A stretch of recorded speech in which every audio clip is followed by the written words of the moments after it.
नमस्कार बंधुरा welcome to my YouTube channel. तो बंधुरा आज के कोनो माछ मांस बनाबो ना, आज के एक खूब सहज पद्धतिते चिली सोया बनाबो।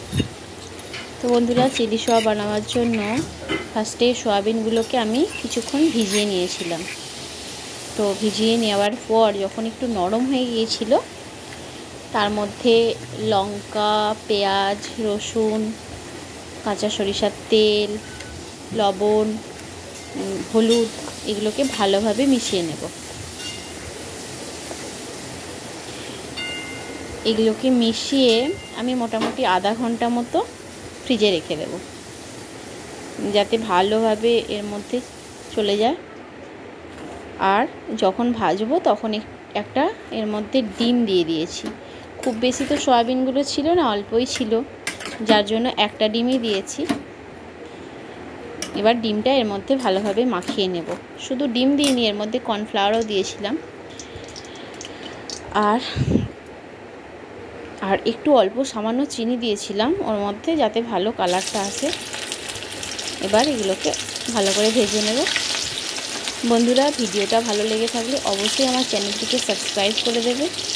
আরও অনেক নতুন নতুন ভিডিও পেতে আমার পাশে থেকো।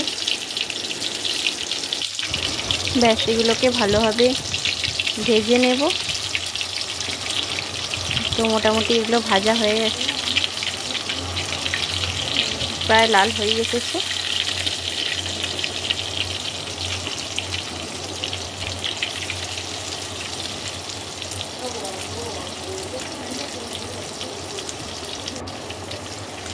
এরকম করে সবকটা ভেজে নিয়েছিলাম। দিয়ে কড়াইতে যে তেলটা ছিল আমি তার মধ্যে একটু গরম মশলা, তারপরে আর একটু কাঁচা সরষের তেল দিয়ে দিলাম, কারণ যাতে ওটা তো সাদা তেল ছিল, যার জন্য সরষের তেলটা দিলাম। আর একটু রসুন থেতো দিয়েছি আর কাঁচা লঙ্কা দিয়েছি।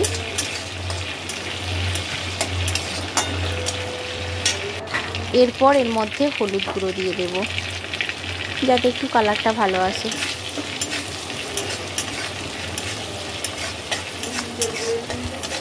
তারপরে কেটে রাখা পেঁয়াজটা, যেহেতু চিলি চিকেনের মতোই আমি পেঁয়াজটা দিয়েছি, যেহেতু চিলি সোয়া হবে। এবার পেঁয়াজটাকে অল্প করে ভেজে নেব, হালকা করে ভেজে নেব। এবার এর মধ্যে সয়া সস আর এর মধ্যে একটু কর্নফ্লাওয়ার আগে থেকেই মিক্স করে রেখেছিলাম, সেটা দিয়ে দিলাম।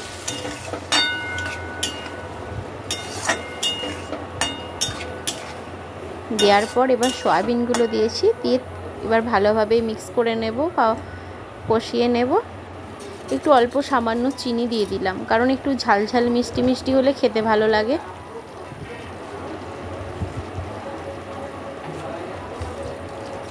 এবার জল দিয়ে দিলাম একটু,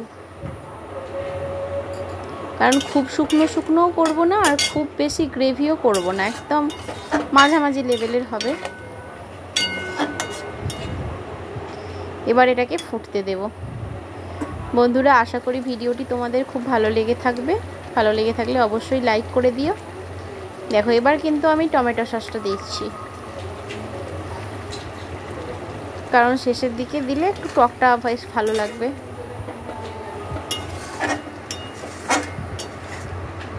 আমি কিন্তু লবণটা পরে দিয়েছিলাম, সব কিছু দেওয়ার পর শেষে, কারণ টেস্ট করে, কারণ সয়া সস দেওয়া ছিল তো, যার জন্য আগে লবণ দিলে বেশি নুন হয়ে যেত, সেই জন্য একদম শেষের দিকে এই যে লবণ দিয়েছিলাম অল্প করে। ব্যাস, একদম পুরো ফাইনাল প্রায় রেডি হতেই চলেছে। বন্ধুরা, বিশ্বাস করো, এটা হয়েছিল দারুণ দুর্দান্ত টেস্ট হয়েছিল। এটা ভাবতে পারিনি সয়াবিন দিয়ে এত ভালো হবে।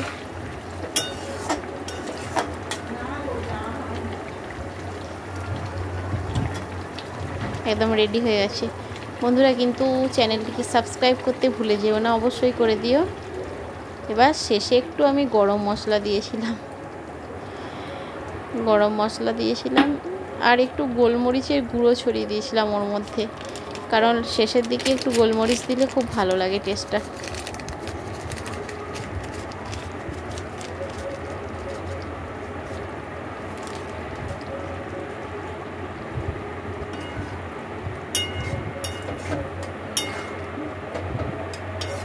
ফাইনালি পুরো রেডি, এটা একদম রুটির সাথে পুরো জমে যাবে এটা।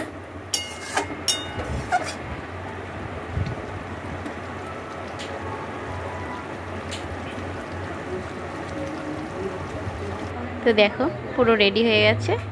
তো বন্ধুরা আজকের মতো এখানেই ভিডিওটা শেষ করলাম। আজকের মতো এখানেই বাই। পরবর্তী ভিডিওর জন্য প্রস্তুত থাকুন।